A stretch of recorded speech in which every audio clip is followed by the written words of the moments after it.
اور صدقات کو نشو و نما دیتا ہے۔ اس آیت میں ایک ایسی صداقت بیان کی گئی ہے جو اخلاقی اور روحانی حیثیت سے بھی سراسر حق ہے اور معاشی و تمدنی حیثیت سے بھی۔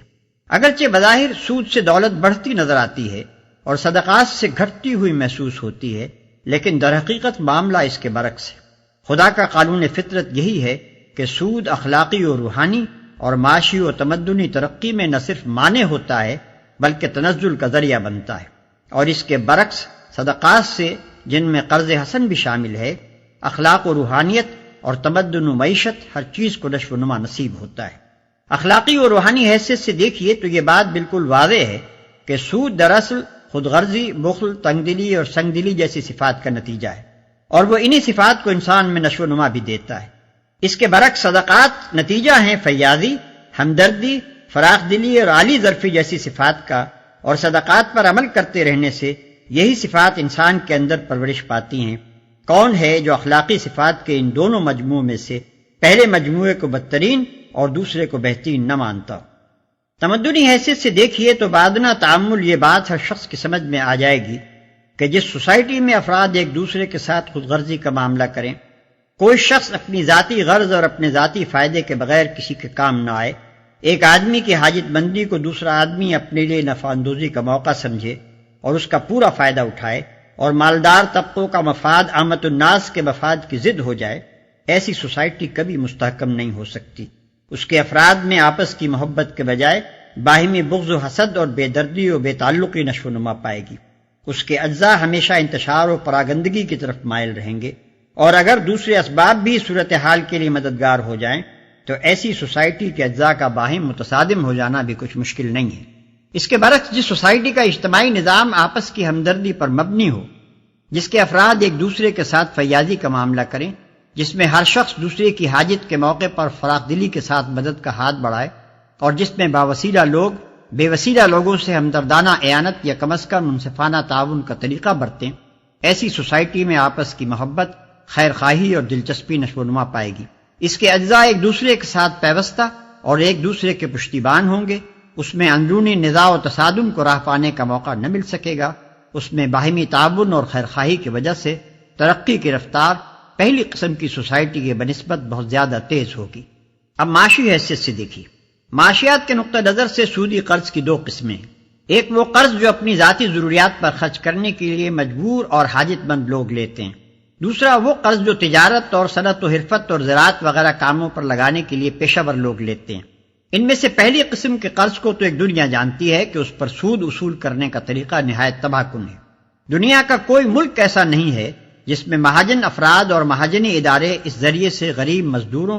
کاشتکاروں اور قلیل المعاش عوام کا خون نہ چوس رہے ہوں۔ سود کی وجہ سے اس قسم کا قرض ادا کرنا ان لوگوں کے لیے سخت مشکل بلکہ بسا اوقات ناممکن ہو جاتا ہے۔ پھر ایک قرض کو ادا کرنے کے لیے وہ دوسرا اور تیسرا قرض لیتے چلے جاتے ہیں۔ اصل رقم سے کئی گنا سود دے چکنے پر بھی اصل رقم جوں کی توں باقی رہتی ہے۔ محنت پیشہ آدمی کی آمدنی کا بیشتر حصہ مہاجن لے جاتا ہے، اور اس غریب کی اپنی کمائی میں سے اس کے پاس اپنا اور اپنے بچوں کا پیٹ پالنے کے لیے بھی کافی روپیہ نہیں بچتا۔ یہ چیز رفتہ رفتہ اپنے کام سے کارکنوں کی دلچسپی ختم کر دیتی ہے، کیونکہ جب ان کی محنت کا پھل دوسرا لے اڑے گا تو وہ کبھی دل لگا کر محنت نہیں کر سکتے۔ پھر سودی قرض کے جال میں پھنسے ہوئے لوگوں کو ہر وقت کی فکر اور پریشانی اس قدر گھلا دیتی ہے، اور تنگ دستی کی وجہ سے ان کے لیے صحیح غذا اور علاج اس قدر مشکل ہو جاتا ہے کہ ان کی صحتیں کبھی درست نہیں رہ سکتی۔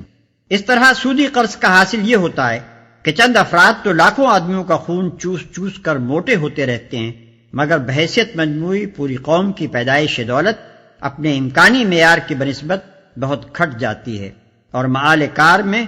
خود وہ خون چوسنے والے افراد بھی اس کے نقصانات سے نہیں بچ سکتے، کیونکہ ان کی اس خود غرضی سے غریب عوام کو جو تکلیفیں پہنچتی ہیں، ان کی بدولت مالدار لوگوں کے خلاف غصے اور نفرت کا ایک طوفان دلوں میں اٹھتا اور گھٹتا رہتا ہے،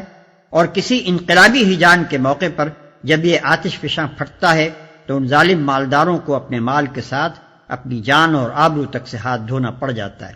رہا دوسری قسم کا قرض جو کاروبار میں لگانے کے لیے لیا جاتا ہے،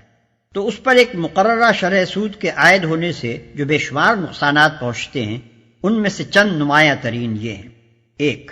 جو کام رائج الوقت شرح سود کے برابر نفع نہ لا سکتے ہوں چاہے ملک اور قوم کے لیے کتنے ہی ضروری اور مفید ہوں، ان پر لگانے کے لیے روپیہ نہیں ملتا، اور ملک کے تمام مالی وسائل کا بہاؤ ایسے کاموں کی طرف ہو جاتا ہے جو بازار کی شرح سود کے برابر یا اس سے زیادہ نفع لا سکتے ہوں، چاہے اجتماعی حیثیت سے ان کی ضرورت اور ان کا فائدہ بہت کم ہو یا کچھ بھی نہ ہو۔ 2، جن کاموں کے لیے سود پر سرمایہ ملتا ہے، خواہ وہ تجارتی کام ہو یا صنعتی یا زراعتی، ان میں سے کوئی بھی ایسا نہیں ہے جس میں اس امر کی ضمانت موجود ہو کہ ہمیشہ تمام حالات میں اس کا منافع ایک مقرر میعاد مثلا 5، 6 یا 10% تک یا اس سے اوپر ہی رہے گا اور کبھی اس سے نیچے نہیں گرے گا۔ اس کی ضمانت ہونا تو درکنار، کسی کاروبار میں سرے سے اسی بات کی کوئی ضمانت موجود نہیں ہے کہ اس میں ضرور منافع ہی ہوگا، نقصان کبھی نہ ہوگا۔ لہذا کسی کاروبار میں ایسے سرمایہ کا لگنا جس پر سرمایہ دار کو ایک مقررہ شرح کے مطابق منافع دینے کی ضمانت دی گئی ہو، نقصان اور خطرے کے پہلوؤں سے کبھی خالی نہیں ہو سکتا۔ 3، چونکہ سرمایہ دینے والا کاروبار کے نفع و نقصان میں شریک نہیں ہوتا بلکہ صرف منافع، اور وہ بھی ایک مقرر شرح منافع کی ضمانت پر روپیہ دیتا ہے، اس وجہ سے کاروبار کی بھلائی اور برائی سے اس کو کسی قسم کی دلچسپی نہیں ہوتی۔ وہ انتہائی خود غرضی کے ساتھ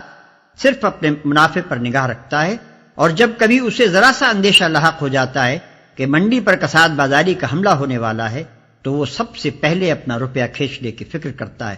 اس طرح کبھی تو محض اس کے خود غرضانہ اندیشوں ہی کی بدولت دنیا پر کساد بازاری کا واقعی حملہ ہو جاتا ہے، اور کبھی اگر دوسرے اسباب سے کساد بازاری آ گئی ہو تو سرمایہ دار کی خود غرضی اس کو بڑھا کر انتہائی تباہ کن حد تک پہنچا دیتی ہے۔ سود کے یہ 3 نقصانات تو ایسے سری ہیں کہ کوئی شخص جو علم المعیشت سے تھوڑا سا مس بھی رکھتا ہو ان کا انکار نہیں کر سکتا۔ اس کے بعد یہ مانے بغیر کیا چارہ ہے کہ فی الواقع اللہ تعالیٰ کے قانون فطرت کی روح سے سود معاشی دولت کو بڑھاتا نہیں بلکہ گھٹاتا ہے۔ اب ایک نظر صدقات کے معاشی اثرات و نتائج کو بھی دیکھ لیجیے۔ اگر سوسائٹی کے خوشحال افراد کا طریقہ کار یہ ہو کہ وہ اپنی حیثیت کے مطابق پوری فراخ دلی کے ساتھ اپنی اور اپنے اہل و عیال کی ضروریات خریدیں، پھر جو روپیہ ان کے پاس ان کی ضرورت سے زیادہ بچے اسے غریبوں میں بانٹ دیں تاکہ وہ بھی اپنی ضروریات خرید سکیں، پھر اس پر بھی جو روپیہ بچ جائے اسے یا تو کاروباری لوگوں کو بلا سود قرض دیں یا شرکت کے اصول پر ان کے ساتھ نفع و نقصان میں حصہ دار بن جائیں یا حکومت کے پاس جمع کر دیں کہ وہ اجتماعی خدمات کے لیے ان کو استعمال کرے۔ تو ہر شخص تھوڑے سے غور و فکر ہی سے اندازہ کر سکتا ہے کہ ایسی سوسائٹی میں تجارت اور صنعت اور زراعت ہر چیز کو بے انتہا فروغ حاصل ہوگا، اس کے عام افراد کی خوشحالی کا معیار بلند ہوتا چلا جائے گا، اور اس میں بحیثیت مجموعی دولت کی پیداوار اس سوسائٹی کی بنسبت بدرجہ زیادہ ہوگی جس کے اندر سود کا رواج ہو۔ اور اللہ کسی ناشکر بد عمل انسان کو پسند نہیں کرتا۔ ظاہر ہے کہ سود پر روپیہ وہی شخص چلا سکتا ہے جس کو دولت کی تقسیم میں اس کی حقیقی ضرورت سے زیادہ حصہ ملا ہو۔ یہ ضرورت سے زیادہ حصہ جو ایک شخص کو ملتا ہے قرآن کے نقطہ نظر سے دراصل اللہ کا فضل ہے، اور اللہ کے فضل کا صحیح شکر یہ ہے کہ جس طرح اللہ نے اپنے بندے پر فضل فرمایا ہے اسی طرح بندہ بھی اللہ کے دوسرے بندوں پر فضل کرے۔ اگر وہ ایسا نہیں کرتا بلکہ اس کے برعکس اللہ کے فضل کو اس غرض کے لیے استعمال کرتا ہے کہ جو بندے دولت کی تقسیم میں اپنی ضرورت سے کم حصہ پا رہے ہیں ان کے قلیل حصے میں سے بھی وہ اپنی دولت کے زور پر ایک ایک جز اپنی طرف کھینچ لے تو حقیقت میں وہ ناشکرہ بھی ہے اور ظالم، جفاکار اور بد عمل بھی۔